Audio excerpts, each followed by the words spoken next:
14 मई की Uttar Pradesh weather report में आप सभी भाइयों का स्वागत है। 14 मई से 22-23 मई तक देखेंगे कि उत्तर प्रदेश का किस तरह का मौसम रहेगा, क्योंकि दोस्तों उत्तर प्रदेश के भागों पर 20 मई से फिर से पूर्वी भागों पर बारिश होने की संभावनाएं हैं और 15 मई को नया पश्चिमी विक्षोभ पहाड़ी राज्यों पर आने वाला है। लेकिन आपकी जानकारी के लिए मैं यहाँ पर यह बतला दूं कि 15 मई में जो पश्चिमी विक्षोभ पहाड़ी राज्यों पर आएगा उसका असर पश्चिमी उत्तर प्रदेश के भागों पर दिखाई नहीं देने वाला है।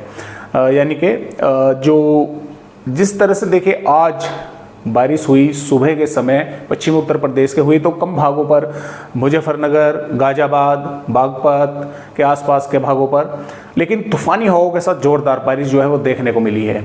इसी तरह से 14 मई में भी उत्तर प्रदेश के कुछ इलाकों पर थोड़ी बहुत बूंदाबांदी हो सकती है, आंधी तेज हवाएं चल सकती हैं। उसका कारण मैं आपको बतला देता हूँ। देखिए यहाँ से जो बादल हैं वे कुछ, क्योंकि यहाँ पर राजस्थान के भागों पर पूर्वी ये जो अरब सागर की हवाएं पहुँच रही हैं, तो यहाँ पर कुछ भागों पर बादल बन रहे हैं और वे आगे की तरफ जो है पहुँच रहे हैं। हालांकि आईएमडी की तरफ से आने वाली 14 मई में कोई भी वार्निंग उत्तर प्रदेश के भागों पर जारी नहीं की गई है, लेकिन कुछ राजस्थान के भागों पर बादल बनकर हरियाणा से होते हुए हो सकता है कि बुलंदशहर, अलीगढ़, मथुरा, हाथरस, आगरा के आसपास के भागों पर पहुंच जाएं दोपहर के बाद, देर शाम या देर रात्रि में कल 14 मई में। और कुछ भागों पर थोड़ी बहुत वे तेज हवाओं के साथ बूंदाबांदी, मेघ गर्जना जो है वे कर दे। संभावनाएं कम हैं लेकिन फिर भी बन सकते हैं, क्योंकि राजस्थान के भागों पर डेली बादल जो है वे बन रहे हैं और वे आगे की तरफ पहुंच रहे हैं हवाओं के दबाव की वजह से, क्योंकि हवाएं इस तरह से आ रही हैं। तो इस तरह से संभावनाएं बन भी सकती है। हालांकि आईएमडी की तरफ से कोई भी चेतावनी नहीं है। तो बाकी भागों पर लगभग इन अगर भागों को निकाल दें तो बाकी भागों पर मौसम साफ ही रहेगा, चाहे सहारनपुर, शामली, मुजफ्फरनगर, बागपत, मेरठ, गाजियाबाद और हापुड़, अमरोहा हो। थोड़े बहुत बादल दोपहर के बाद शाम के समय दिखाई दे सकते हैं, हल्के फुल्के।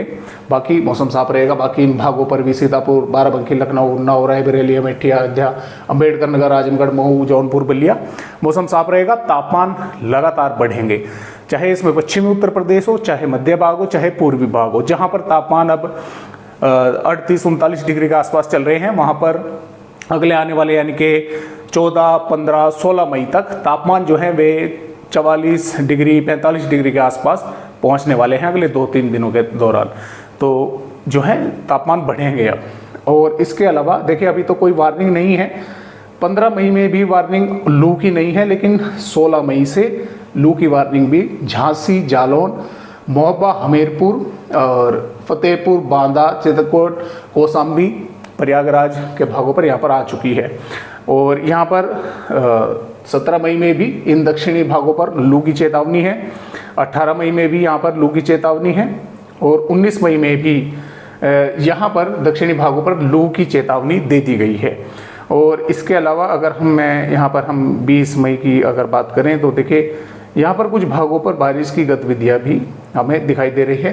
पूर्वी उत्तर प्रदेश के भागों पर जो बंगाल की खाड़ी का सिस्टम है वो इस तरह से आगे बढ़कर ताकतवर होकर पूर्वोत्तर राज्यों की तरफ आगे बढ़ेगा। यहाँ पर जैसे ही बढ़ेगा तो ये हवाएं उत्तर प्रदेश के पूर्वी भागों पर भी पहुँचेंगी। तो हो सकता है कि 21-22 के दौरान उत्तर प्रदेश के पूर्वी भागों पर बारिश की गतिविधियां देखने को मिले कई भागों पर, लेकिन कई दिन की आगे की वेदर रिपोर्ट है, फिर बदलाव भी इसमें हो सकते हैं। तो आज की वीडियो में उत्तर प्रदेश भाइयों को बस इतनी जानकारी अपडेट के साथ फिर मिलेंगे, तब तक के लिए नमस्कार।